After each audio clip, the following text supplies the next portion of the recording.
Boa tarde, gente querida do canal Paz e Bem, da Pós TV 247, segunda-feira, ao vivo, 21 de março de 2022, 5 horas e 5 minutos no canal Paz e Bem. Você assiste esta aula do curso Textos Sagrados na História a partir do próximo sábado, fica disponível também na Pós TV 247. Pedro, tudo bem? Tudo bem, Mauro? Boa tarde para você, para todo mundo que nos acompanha. Vamos em frente. Adelante. Essa é a aula de número 29 do curso Textos Sagrados na História, no qual nós mergulhamos e navegamos na trajetória da espiritualidade da humanidade ao longo da história em todos os quadrantes geográficos do planeta. Aqui embaixo, o título da aula de hoje, a aula de número 29, então. As façanhas de Baal e Anat em Ugarit e no entorno Ciro-Cananeu.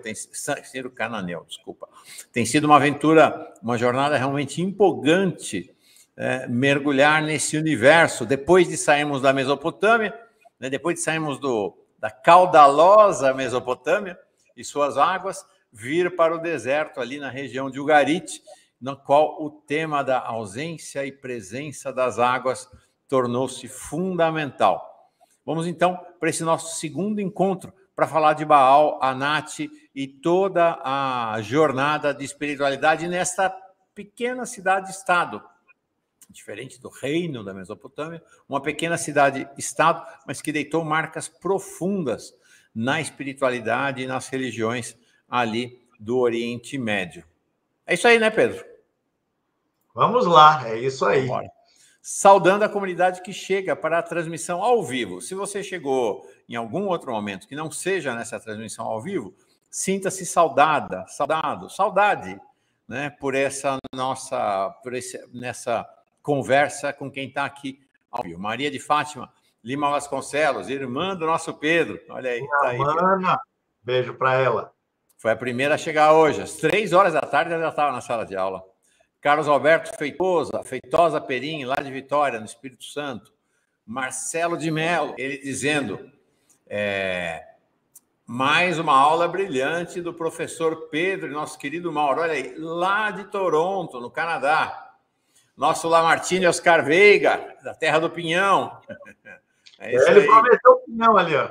Na próxima semana já tem pinhão na chapa, lá em Santa Catarina. Coisa boa! O Cristiano Aparecido dos Santos, mandando a saudação dele de Morungaba, São Paulo. Nossa Ivone Marinho, falando de Recife. Beth Silva, Heloísa Bortoli.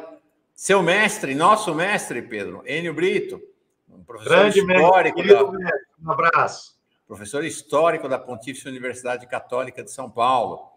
A Beth Silva, viu as águas, é isso aí.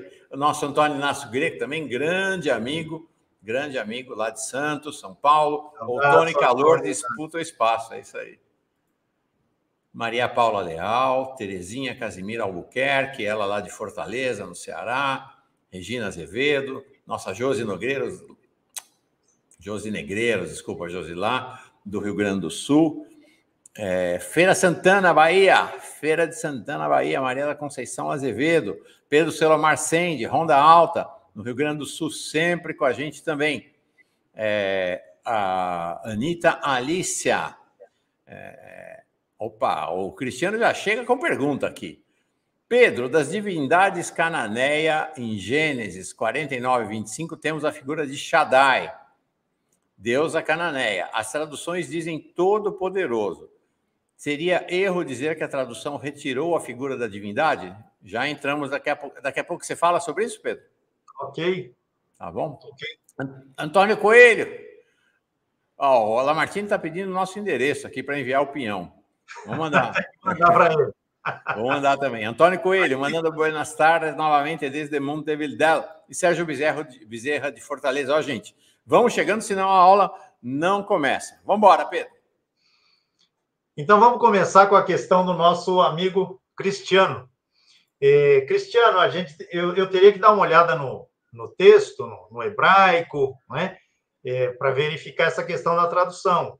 Mas você levanta um problema que é recorrente, né? Não foram poucas as situações em que, ao longo da história, as traduções da Bíblia evitaram associar a divindade de Israel com as divindades do entorno, né? Então, esse exemplo que você propõe, repito, tem que verificar no caso específico. Mas há essa tendência de você transformar uma entidade em um qualificativo, que é justamente o que você sugere que terá acontecido nesta passagem, né? Então, este processo existiu, né, ao longo do tempo, não é questão das traduções antigas ou das traduções recentes. É uma tendência, digamos assim, né? Agora, teria que olhar no detalhe este versículo. Perfeito. Vamos embora, vamos para a aula de hoje, então. Opa! Onde está o Pedro? Nosso Pedro... Olha, estava uma chuva absurda lá em Maceió. Então, veremos se o Pedro saiu. Deixa eu vou tentar um contato com ele aqui pelo WhatsApp.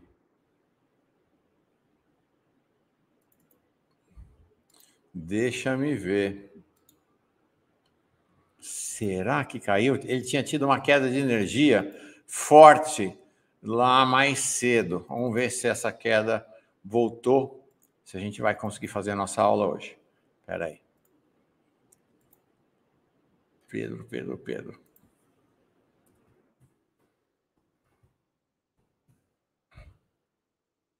Aparentemente, Pedro... A energia foi-se embora. Pedro realmente registrou falta de energia mais de uma vez. Eu estava aqui olhando o mapa de Ugarit para colocar no ar, quando vi que ele parou de falar, e voltei rapidinho.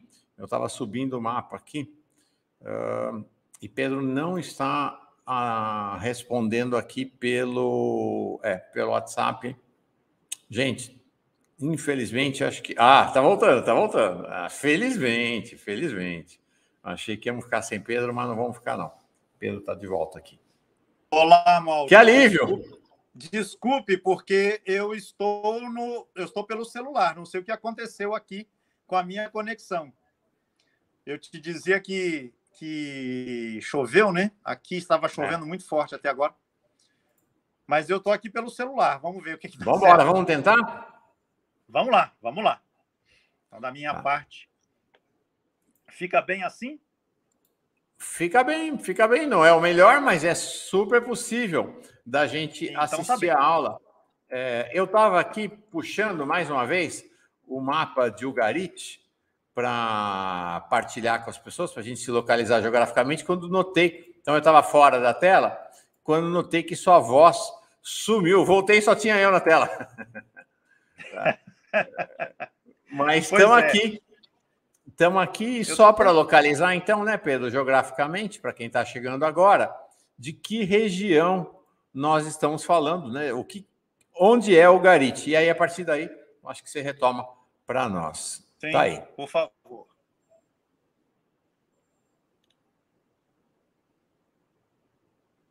Tá vendo? Sim. Ok. O mapa... mostrando, então, Ugarit mais ao norte, né, da terra do que é hoje a terra de Israel, onde vive a população palestina, no que é hoje a Síria, né? Que é hoje a Síria.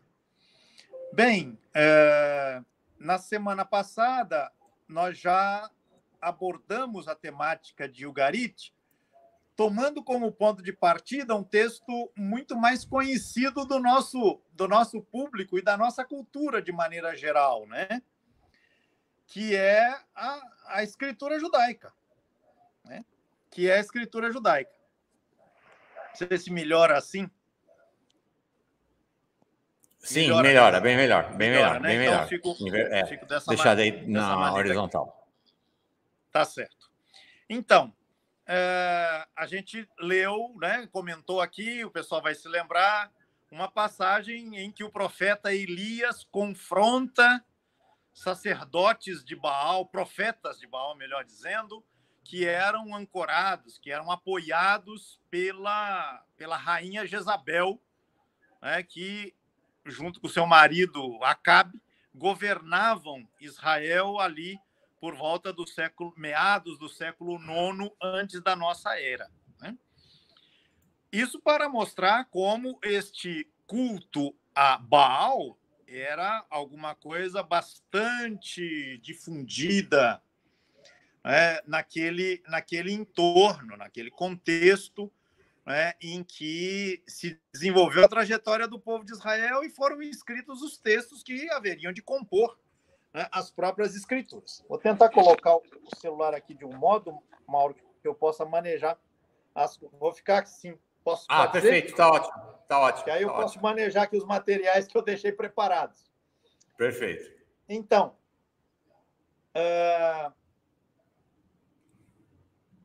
a gente tem, por esse caminho, um acesso à literatura, ou melhor, à religião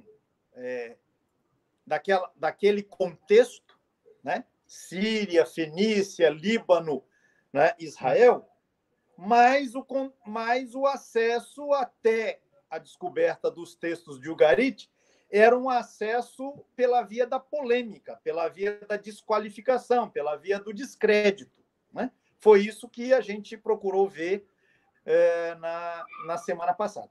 Hoje, né, no tempinho aí que a gente tem, que ainda perdi um tempo aqui com essa história da perda do sinal, o que eu queria era trazer para vocês alguns elementos do que os textos de Ugarit oferecem para que nós tenhamos um acesso a este mundo cultural e religioso através da produção dos seus próprios agentes, né? E não dos antagonistas, né? Então, esta é uma das importâncias que os achados de Ugarit, né, tiveram desde que eles aconteceram há pouco menos de 100 anos atrás, né? Bem, eu recomendo muito a leitura dos 2 textos que eu indiquei na referência, Mauro, né, que estão colocados na referência para o nosso encontro de hoje, que são textos muito esclarecedores, de leitura muito fluida, né? E que nos oferecem justamente os dados básicos, os dados principais, né? Bem, esses achados, Mauro, foram numa quantidade bastante grande, né? Fala-se de mais de 1.500 textos diferentes, né, que foram encontrados ali, né? De variados temas, né? Não só temas religiosos, mas os textos com temática religiosa, eles têm também uma importância, um destaque grande neste acervo que foi encontrado, né? Então, mais de 130 textos. Entre eles se encontram algumas narrativas que logo chamaram a atenção e que têm, inclusive, um certo caráter épico, como a gente viu no caso de Gilgamesh, né? Também aqui, né? E entre estes textos de cunho épico se destaca aquele que é chamado o ciclo de Baal e Anat. E é sobre ele que eu vou aqui me ater com vocês nesta oportunidade. Alguma coisa deste conjunto a gente também mencionou na semana passada, mas é bom a gente recordar. Então, primeira coisa, trata-se de 6 tabuletas, entre aquelas milhares, né, que foram encontradas, e que foram produzidas, né, materialmente pela mesma pessoa, um fulano de nome Ilimilco, que era um escriba que atuou ali por volta de 1300 e 1350 antes da nossa era. Detalhe, 500 anos antes de Elias, do Elias bíblico, né? O que mostra alguém falando de Baal 500 anos antes, outro tratando de Baal 500 anos depois, o que mostra, né, uma perenidade, uma longevidade, né, do culto desta divindade e daquilo que se contava a respeito dela, né? Então, a gente não sabe se esse Ilimilco, ele era o autor, ele foi o autor deste conjunto que foi encontrado, se ele foi o redator, né? O redator, aquele que recebe o material, né? E compila, organiza, distribui, né? Ou ele foi uma mistura de uma coisa, né, e de outra, se ele deu forma escrita a materiais que eram comunicados oralmente, a gente não sabe. A gente sabe que tem este material, né, à disposição. Estas seis tabuletas, elas configuram fundamentalmente 3 composições distintas. Ou seja, como se fosse uma sequência em 3 atos. Há uma continuidade entre esses 3 momentos, né? Bem, a primeira sessão costuma ser intitulada Luta entre Baal e Yam. Yam se costuma escrever Y-A-M. Ele era o deus do mar. O deus do mar. Veja como a coisa da água joga aí um outro papel agora a partir das águas marítimas, né? Lembrar que o Ugarit está no litoral, você mostrou no mapa, né? Depois você tem, num segundo momento, um tópico que costuma ser intitulado o Palácio de Baal. E, finalmente, mais uma luta, a luta entre Baal e Mot. Mot é a divindade associada à morte e à esterilidade. Tá? Bem, mas o Ugarit trata só, os textos religiosos achados em Ugarit tratam só de Baal e de Anat. Anat, às vezes, é apresentada como se fosse a companheira dele, às vezes aparece como se fosse a mãe, né? Os textos divergem um pouco, né, no estabelecimento aí desta conexão, né? Não, os textos não tratam só disso. Eu é que vou aqui dar ênfase maior, né, a este ciclo e convidar a turma a partir daí, viajar para Ugarit, né, visitar, né, esses achados, tendo como referências, como guias, né, de partida esses textos que eu deixei nas indicações. Uhum. Né? Então, mas apenas para não deixar, né, de fazer essa referência mais geral, por exemplo, um deus fundamental no panteão ugarítico e cananeu, que é importante também dizer isso, Mauro, deixa eu fazer esse parênteses. Nós estamos falando de Ugarit aqui, não porque Ugarit fosse a cidade mais importante do pedaço. Nós estamos falando de Ugarit porque em Ugarit foram encontrados esses textos todos. Né? Então, Ugarit aqui é importante por ela, mas principalmente por ela nos descortinar um panorama que, sem os achados de Ugarit, né, nós não teríamos acesso a tudo isso. Né? Por isso, o entorno Ciro-Cananeu, né, que intitula o nosso encontro de hoje. Uhum. Mas, então, para fazer uma menção além de Baal e daquilo que gira em torno desta figura, deixe-me mencionar aqui uma outra entidade fundamental no panteão ugarítico, no panteão cananeu, que é uma divindade de nome El. Ora, Mauro, você estudou na Escola Dominicana de Teologia e com certeza se lembra que no hebraico, na língua em que foram escritos os textos sagrados judeus, como é que se diz Deus? Se diz El. Exatamente a mesma coisa. Exatamente a mesma coisa. Há, inclusive, Mauro, um texto que se encontra no livro do Deuteronômio, ou seja, no livro da escritura judaica. No capítulo 32, versículo 8, em que se diz assim, que se lê o seguinte: quando o Altíssimo, isso é coisa da tradução, problema lá colocado pelo nosso amigo o Cristiano. Quando o Altíssimo repartia as nações, quando espalhava os filhos de Adão, ou seja,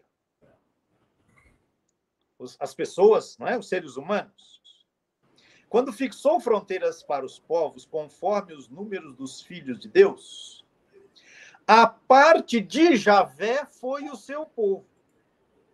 O lote de sua herança foi Jacó. O que esse texto indica, Mauro? Que na visão de quem o escreveu, por mais estranho que possa parecer, há um Deus supremo que não é Javé. É El, é o Altíssimo.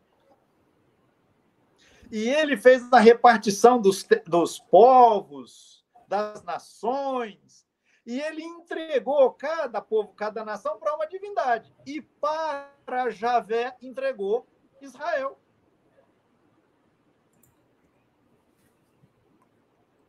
Então, Javé, para o texto, para quem escreveu essa passagem do Deuteronômio, é o Deus de Israel, específico. É o Deus específico do povo de Israel. Ou seja, a ideia do monoteísmo universal é posterior. No começo, lá atrás, os judeus admitiam a existência de mais de um Deus. Não está colocada num texto como esse do Deuteronômio. Né? E, inclusive, Javé aparece subordinado a El. Porque El é o responsável pela repartição dos territórios e das populações. Né? Então, para a gente ver as conexões todas, né? Há uma outra passagem importante também, Mauro, no Salmo 82, em que se fala de um conselho divino. Ou seja, uma reunião de divindades. E a divindade reconhecida no Salmo, né, cultuada no Salmo, respeitada no Salmo, é a divindade que toma a defesa dos pobres, das pessoas empobrecidas. Mas você tem um concílio divino, uma assembleia de divindades, Salmo 82. Né? Então, para a gente ver como nós estamos num universo que é importante, é fundamental que a gente não simplifique. Né? Mas, enfim. Aqui, ó, voltando... exatamente no primeiro versículo. Deus está na congregação dos poderosos, julga no meio dos deuses. Exatamente, tá aí. Tá aí. Agora, ele julga tomando a defesa dos pobres. É só você ver os versículos seguintes. Que é o que vem na sequência. Exatamente. Né? Na sequência, exatamente. Até quando julgareis injustamente e aceitarei as pessoas dos ímpios? Fazei justiça ao pobre e ao órfão. Justificai exatamente. O aflito e o necessitado, e aí vai. Exatamente. Né? Então, é importante que a gente, repito, não simplifique um cenário que é bastante complexo, bastante diversificado. Né? E perceba a partir daí como a religião de Israel, né, ela está profundamente ancorada, né? Não podia ser diferente, num universo que a gente não conhecia até então, né? A não ser pelos próprios textos bíblicos, e as descobertas de Ugarit vieram a lançar luzes importantes, né, para um entendimento melhor do que acontecia, do que se pensava, de como se concebiam as coisas naqueles tempos, né? Muito distante de nós, mais de 3 milênios, né? Mas eu dizia, então, El é o Deus supremo no panteão ugarítico, no panteão cananeu. E há uma relação, Mauro, entre El e Baal, que é bastante complicada, mas eu vou deixar a coisa aqui colocada nas suas referências mais gerais e depois o pessoal vai procurar, né, aprofundar-se. Mas uma primeira sugestão, que hoje é colocada em dúvida por uns, mas é aceita por outros, é de que El teria sido o responsável pela organização básica do mundo, pela organização básica do universo, do cosmos, né? Pelo ordenamento básico, né?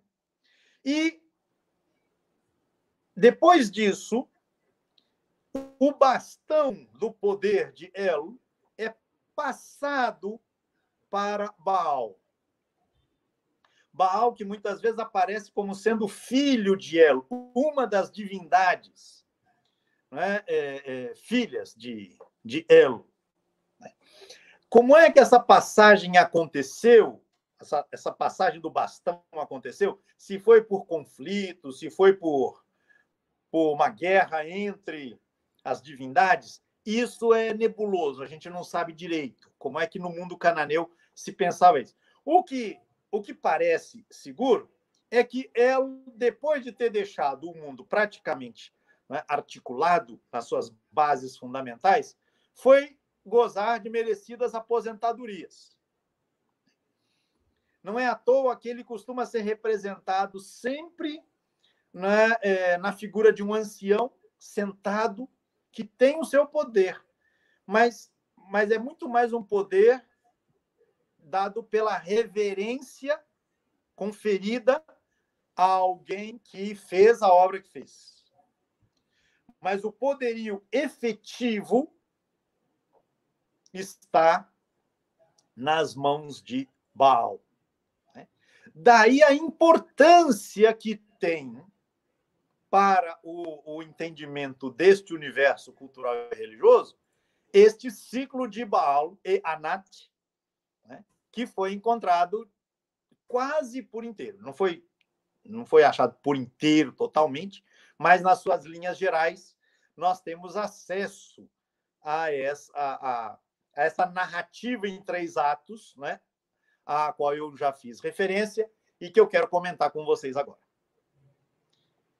Não sei se está bem até aqui, Mauro, podemos seguir nessa toada? Perfeito. Eu só quero registrar, gente, que vocês imaginam o que era Pedro Lima Vasconcelos na Faculdade de Teologia, na Escola Dominicana de Teologia, relatando essas coisas para jovens, meninos e meninas que se preparavam para o sacerdócio, para serem freiras. Ficava todo mundo doido, entendeu? Quando o Pedro falava, olha, essa história de monoteísmo não é bem assim, isso tem uma história, não existiu sempre só um Deus para o judaísmo e nem na Bíblia cristã, né? Porque a Bíblia é judaico-cristã. Gente, o pessoal entrava em crise, vou dizer para vocês. O pessoal entrava em crise. Mas como o nosso amigo, né, Cristiano, não é? Ele botou. Ali está citada uma divindade cananeia. Né?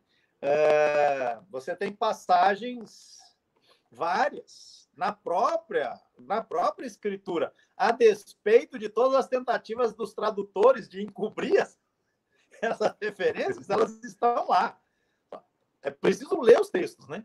Não sei se nas minhas aulas, se você se lembra, eu às vezes dizia para a turma, gente, mas não fiquem bravos comigo.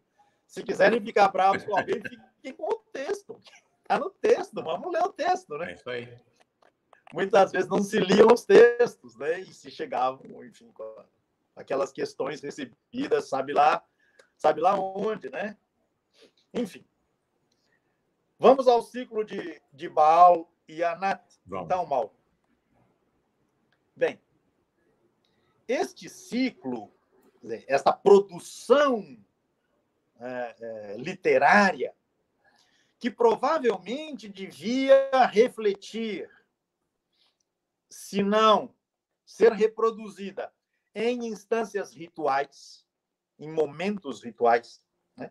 Ou seja, o que eu estou querendo dizer é que, eventualmente, práticas e narrativas feitas em contextos rituais podem ter repercutido na escrita deste ciclo que nós conhecemos, ou o contrário, né? Que esses textos tenham sido recitados, fossem recitados costumeiramente em contextos rituais. São possibilidades, né, que a gente deve tomar como reflexos. Enfim, a gente não conhece detalhes de como essas coisas aconteciam, mas são possibilidades. Então, este ciclo ele está associado a este processo ao qual eu fiz referência agora há pouco, segundo o qual, ou pelo qual, Baal assume a primazia, né? E El fica de escanteio.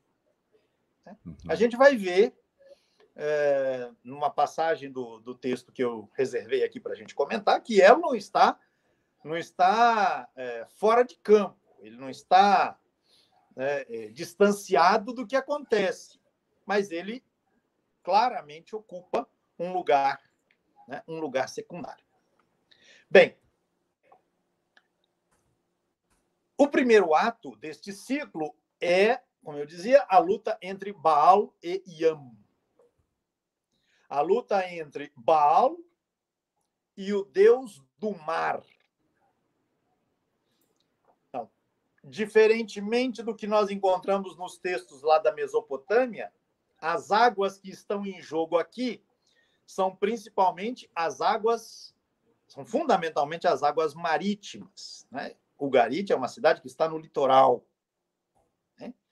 Então, vamos pensar em inundações, em ondas, né? em eventos catastróficos que poderiam ser provocados no ambiente do mar, numa cidade ou numa população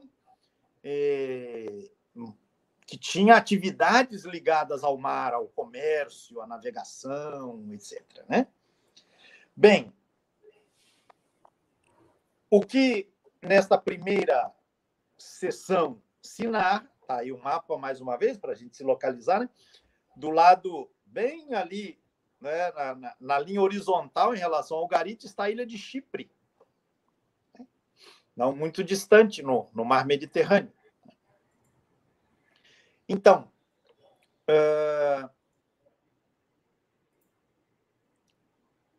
o texto descreve essas peripécias, a luta entre Baal e Yam, que obviamente termina com a vitória de Baal.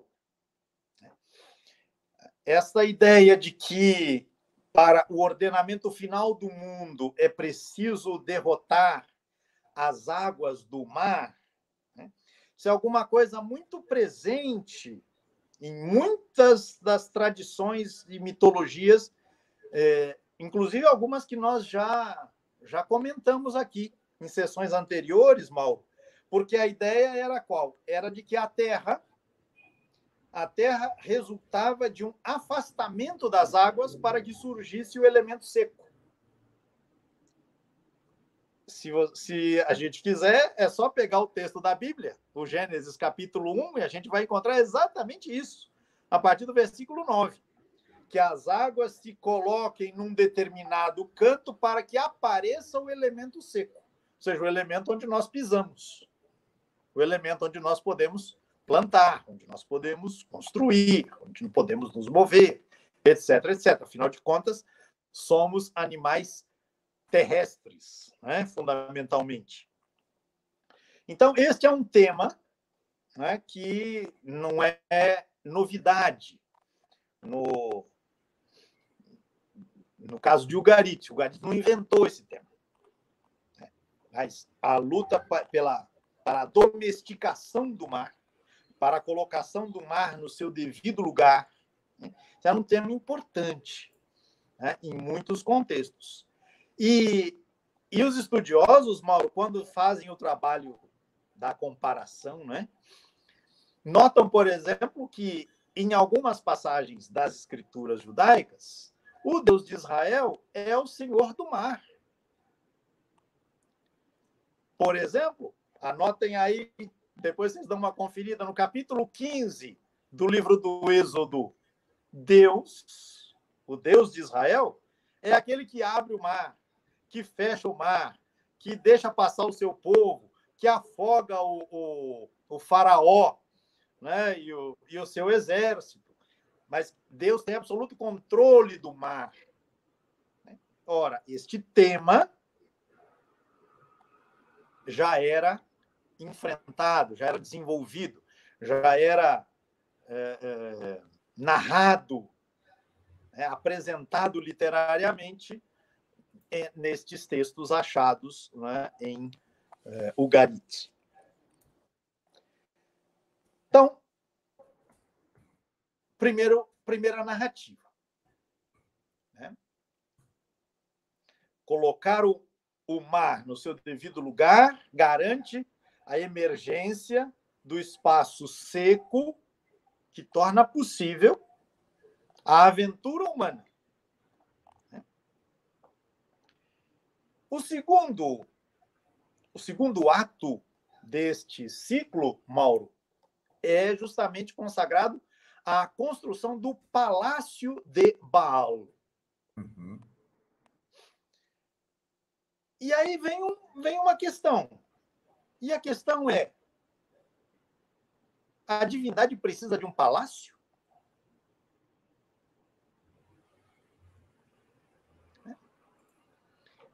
Com isso vem um elemento que eu gostaria de deixar colocado aqui. Por mais fascínio que estas comparações entre a religião de Ugarit, a religião de Canaã e a religião de Israel, o fascínio que essas comparações suscitem, é importante não deixar de notar as diferenças. A gente tem insistido também muito nisso, né, Mauro? Quer dizer, por que eu estou dizendo isso? Porque que Baal tenha um palácio é alguma coisa que tem eventual reflexo nas concepções do Deus de Israel, da divindade de Israel, mas é um reflexo pequeno. Uhum. E isso por quê, Mauro? E aí está uma diferença que eu quero salientar. A religião de Baal, tal qual ela transparece em textos como este que estou comentando aqui com vocês, não necessariamente de modo geral, a gente não sabe muita coisa. Mas num texto como este, a religião de Baal é uma religião do Estado. É uma religião cujo culto é promovido, é difundido, é transmitido em estreita associação. Desculpe que o celular caiu aqui. Enfim, vamos improvisando, vamos em frente. O culto de Baal, tal qual transparece num texto como esse, é um culto promovido pelo Estado. É um culto que se desenvolve em associação com os interesses do Estado.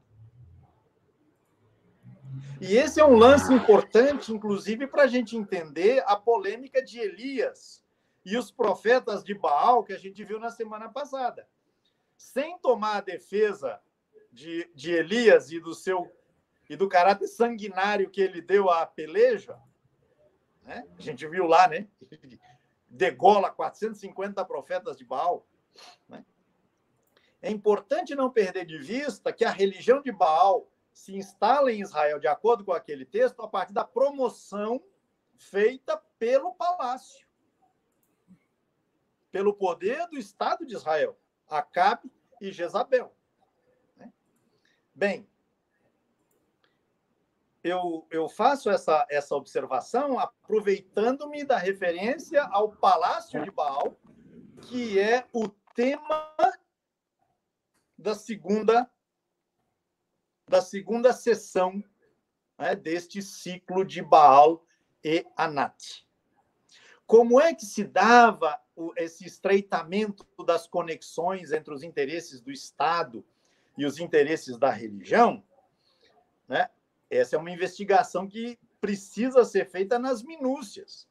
Como é que a prática estatal da religião, né, ou promovida pelo Estado, atinge o cotidiano das pessoas?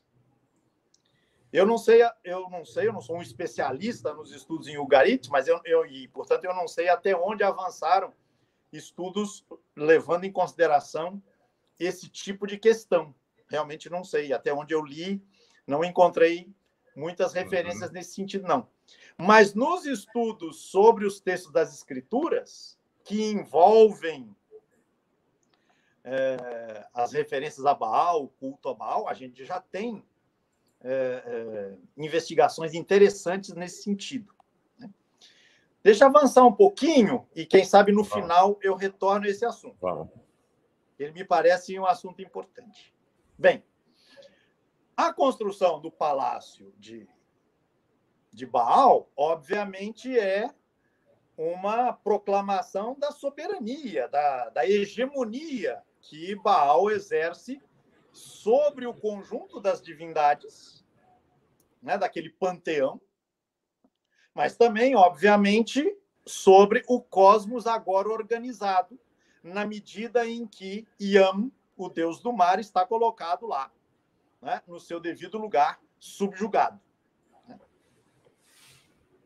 Mas, Mauro, temos o terceiro ato. E o terceiro ato, mais uma vez, coloca em cena uma luta. Então, você tem uma luta no primeiro ato, uma luta no terceiro ato, e no meio, como eixo a sustentar essa articulação literária, a afirmação da grandiosidade de Baal expressa no palácio que é construído em sua honra para a sua habitação. Bem, esta luta é entre Baal e Mot, o deus da morte. Bem, esta luta ela acontece por quê?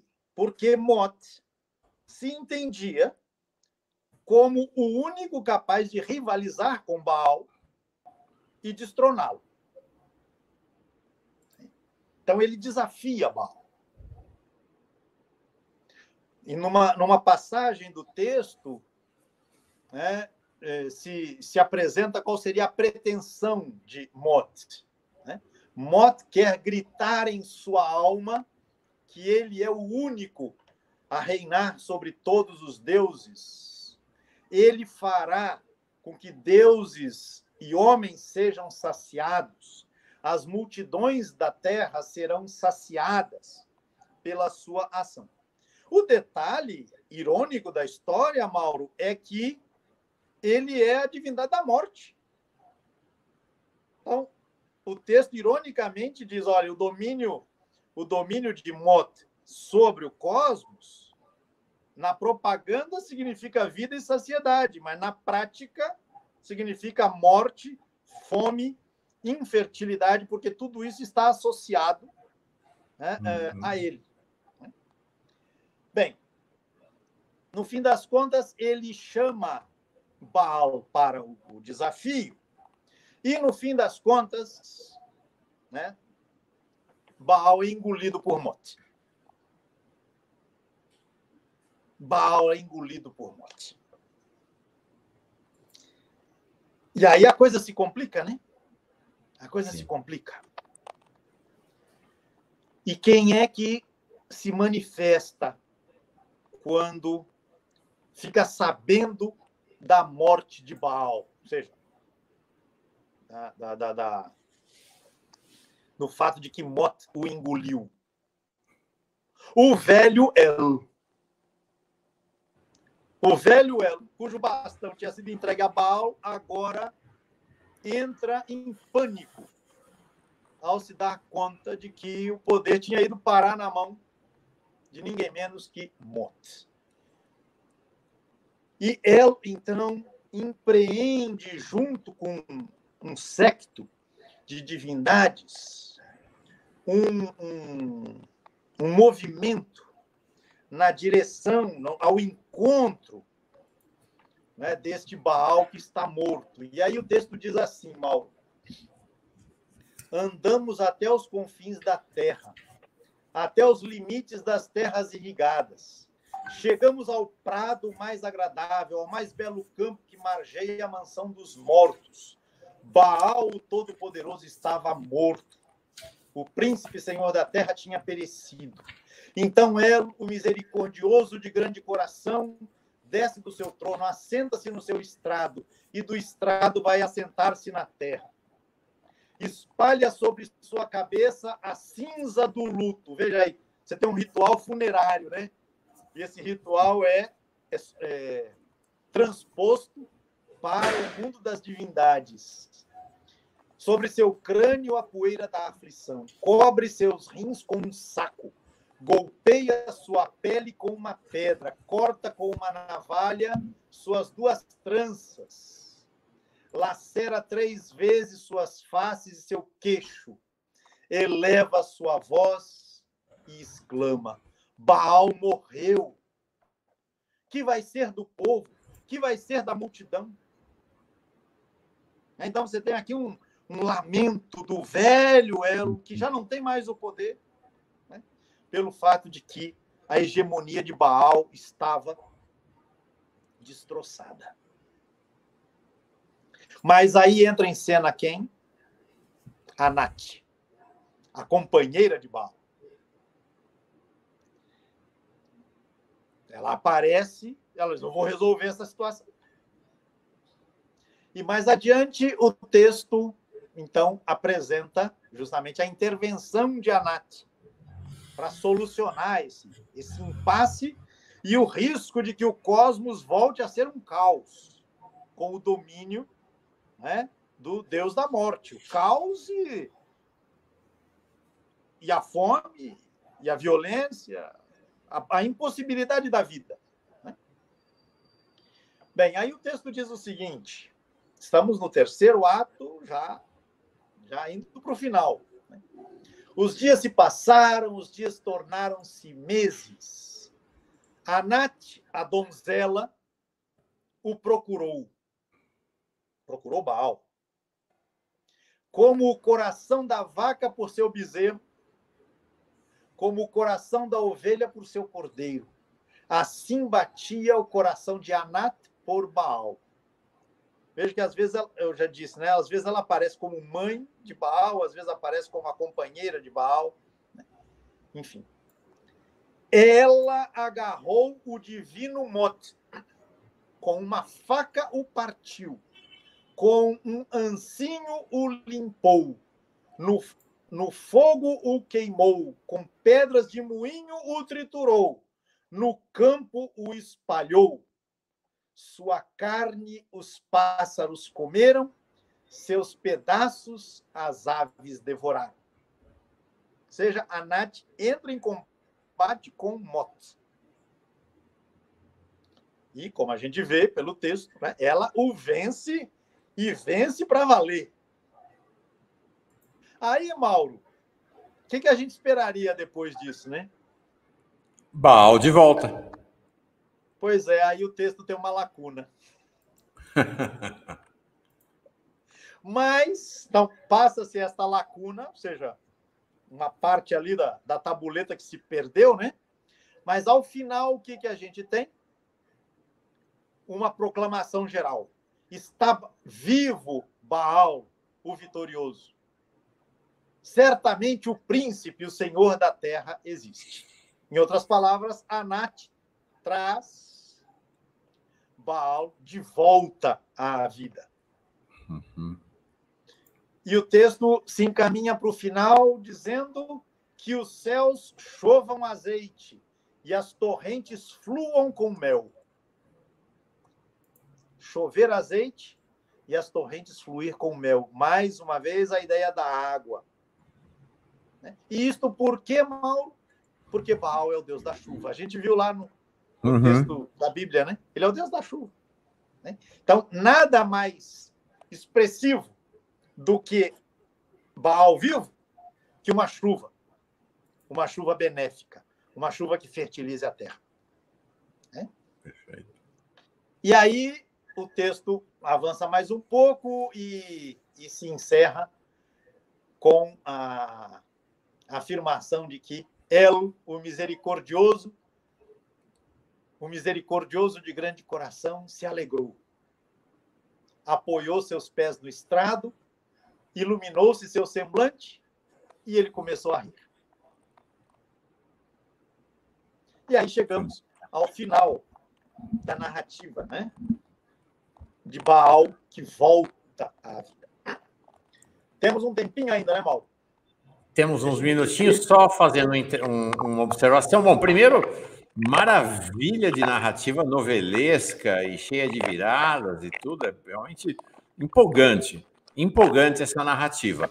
A Ana Prado perguntou aqui onde acha o texto. A Cássia Greco dizendo aqui, no final, volta a vida pelas mãos de uma mulher. No fim, voltamos ao princípio e a vida se faz. E a Ana Prada pergunta, queridos, onde encontra esse texto? Então, tem na referência, na descrição aqui, 2 indicações bibliográficas.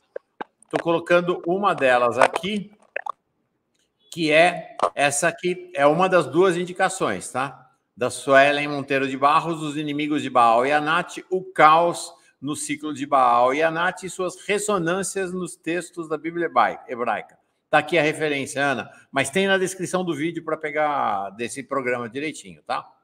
Fala, Pedro.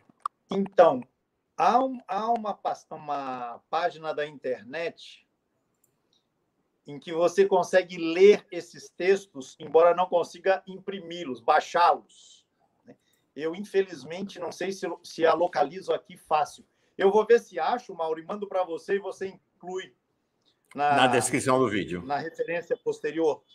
Perfeito. Ora, existe também, e é citado nesta referência que você colocou aí, um trabalho de um autor de sobrenome Olmo Lete, em que esses textos se encontram traduzidos para o espanhol. É um trabalho muito importante, deste Olmo Lete. Esses textos estão todos traduzidos lá. Eu não conheço, fora desta página que eu vou mencionar, para o pessoal pelo menos poder ler, eu não conheço nenhuma tradução disso ao português. Tá bem? Mas então, Mauro, deixe-me dizer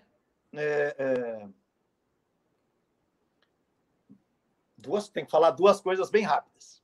Primeiro, esse ciclo, Mauro, da morte de Baal e da vida de Baal é alguma coisa cíclica. Desculpe a redundância, é de propósito. Trata-se de um ciclo. Baal morre e Baal volta à vida depois de um tempo. Baal morre e volta à vida depois de um tempo. Mas isso corresponde a quê, Mauro? Aos tempos da seca e da chuva. O tempo da seca é entendido como o tempo em que Baal está distante, está morto. Lembra que Elias zombava do pessoal de Baal? Gritem, rezem, chamem Baal, vai ver que ele está viajando, está passeando, está dormindo. Isso é uma referência irônica, debochada, à concepção segundo a qual o tempo de seca é o tempo correspondente à morte de Baal.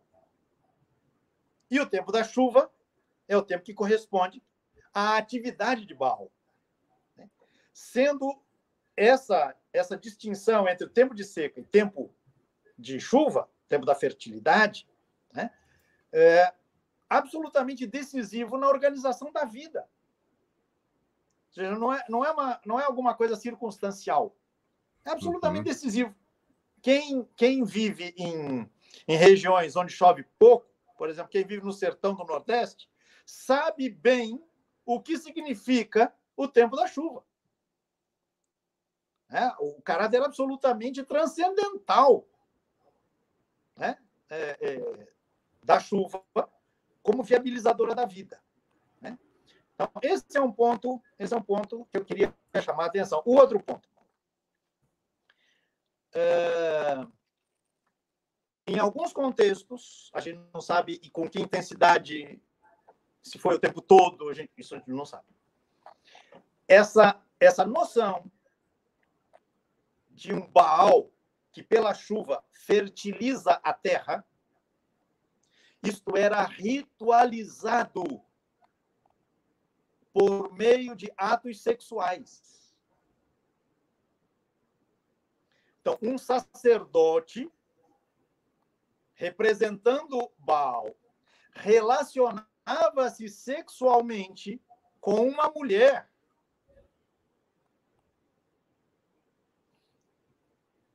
Ritualizando a fertilização que Baal produzia sobre a terra. Essa é uma questão extremamente sensível, porque você precisa se perguntar em que circunstâncias, ou quais as circunstâncias que eram criadas para a viabilização dessas práticas rituais. Uhum. Né? E aí, neste sentido, né, é importante a gente não, por exemplo, associar o que acontecia no contexto do ciclo de Baal e Anat com práticas que muitas vezes são chamadas de prostituição sagrada. O rito é sagrado. A atividade sexual é sagrada. Agora, quem são essas mulheres que são submetidas a esses rituais? Então, nesse sentido, eu queria fazer uma menção, e eu sei que a gente já está finalizando. Né? Uhum. O livro do profeta Oséias, na Bíblia, menciona, ou tem como pano de fundo, um cenário em que estas práticas deste teor eram feitas em nome de Javé. Ou seja, Javé que assume as características de Baal, como o Deus que promove a chuva, que fertiliza a terra.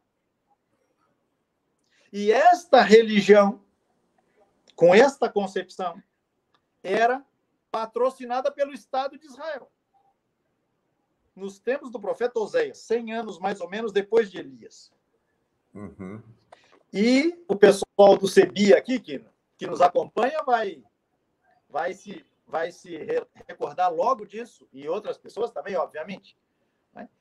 Como o texto de Oséias ele é atravessado pela temática da prostituição. Mas não se trata, Mauro, quem nos acompanha, da prostituição de alguém, de uma mulher que decide viver, né, vendendo, decide ou não tem outra possibilidade na vida, né, para sobreviver do que vender o seu corpo, vender a sua sexualidade. Não, Oséias é atravessado por algo que é a forçação de barra, a coação a que mulheres fossem assujeitadas a esses ritos sexuais. Então, há uma passagem em Oséias 4, se não me engano, é versículo 14, que fala disso. As filhas e as noras que são submetidas à prostituição. As traduções normalmente trazem esta palavra, né, para traduzir o termo hebraico. Mas é importante tirar o moralismo que, obviamente, está embutido nas abordagens costumeiras que se fazem a textos como estes. Está aqui o texto. Pois é, aí está. Não castigarei suas filhas por se prostituírem, nem suas noras por se adulterarem. Porque são eles que se aproximam delas. Estes homens que o texto menciona, Mauro, são os sacerdotes. Uhum. Então, as filhas, as noras, ou seja, mulheres que são casadas, né, que são arrastadas, né, a elas é imposto esse constrangimento brutal, né? Então, é importante que a gente considere, né, esse elemento também, para que a gente pense as conexões, muitas vezes imprevisíveis ou inesperadas, entre concepções religiosas, práticas sociais, dinâmicas sociais, como é que essas coisas interagem, né, umas com as outras. Nossa, Pedro, é impressionante. Adorei, grande aula. Impressionante mesmo, grande aula, gostei demais. Vamos para quê? No nosso 30ª aula, próxima semana. Vamos para o Egito? Opa, vamos embora. Vamos para o Egito. Demorou. Então, classe, semana que vem, Egito entra no nosso curso. Diga, desculpa. Eu não ouvi o que você falou. Estava dizendo que a gente chega na outra ponta do crescente fértil. Perfeito. Começamos com a Mesopotâmia, passamos por Ugarit, chegamos ao Egito. Propositadamente, eu estou deixando os textos das escrituras judaicas, da Bíblia cristã e do Corão para depois. Perfeito. Porque tudo isso que estamos tratando aqui serve também como um pano de fundo fundamental para a gente poder abordar, né, esses textos que eu acabei de mencionar, que são, do ponto de vista cronológico, posteriores, bem posteriores, seja os textos mesopotâmicos que nós consideramos, os textos de Ugarit, que a gente comentou basicamente, o ciclo de Baal e Anat, e os textos egípcios com os quais a gente, então, vai se ocupar aí, né, no próximo encontro, e mais alguns, imagino que a gente vai fazer alguns encontros aí. Nós não vamos ficar no Egito só num encontro, podem ter certeza disso. Não e vou dizer aqui, já vou arrumar as malas. Gente, todo mundo arrumando as malas para a gente sair de Ugarit, sair ali da região da Síria e vamos embarcar para o Egito no nosso próximo encontro. É isso aí, Pedro. Obrigado, foi ótimo. Sou eu que agradeço, Mauro. Desculpa aí mais uma vez, desculpa a comunidade aí pelo problema no sinal, mas acho que deu para resolver, né? Nossa, super deu. Não, você não tem culpa nenhuma, né? É isso aí. Vamos perguntar lá para a companhia de internet e companhia elétrica. Valeu, gente querida. Até a próxima aula, 30ª aula do curso Textos Sagrados na História. Paz e bem.